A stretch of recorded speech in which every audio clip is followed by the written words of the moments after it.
ये 3 नरक के द्वार हैं, काम क्रोध लोभ। इन्हीं में जो फंसे हुए नरक जाना है और क्या करना है, नरक की प्रवृत्ति करनी। भूल नहीं पाती, तुम्हें घृणा हो जानी चाहिए कि जिसके लिए मैंने शरीर समर्पित किया वो आदमी मेरा नहीं हुआ, तो वो भूलने योग्य है, वो घृणा करने योग्य है।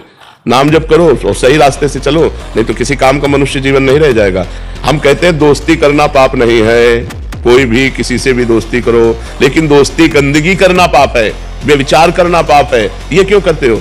अगर आपको दोस्ती पक्की तो आजीवन निर्वाह करो, माता पिता का आशीर्वाद लो, देवताओं का अर्चन बंधन करो, ब्याह करो, एक साथ रहो, कोई बात नहीं, आजीवन रहो। ये क्या है, इससे व्यभिचार, उससे व्यभिचार, उससे व्यभिचार, तो किसी का शासन नहीं होता, इसलिए मनमानी आचरण होते। कोई तुम्हारी बहुत अवस्था है क्या? मनमानी आचरणों से क्या होगा? अपने जीवन को खोखला करके नरक जाओ, नरक का रास्ता पुष्ट करो।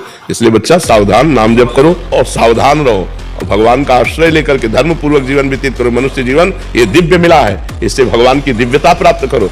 अब हम कहते हैं ठीक है गृहस्थ में जाना है, गृहस्थ में जाइए, लेकिन किसी एक पुरुष का ऐसा वर्णन करो। देखो आजकल मनमानी चल रहा है, माता पिता वर खोजते थे, पंडितों से विचार किया जाता था, बड़े धर्म पूर्वक देवी देवताओं की आराधना करके ब्याह होते थे, आजीवन निर्वाह होता था। हमने कभी नहीं सुना डिवोर्स, गांव में कभी डिवोर्स नहीं सुना हमने।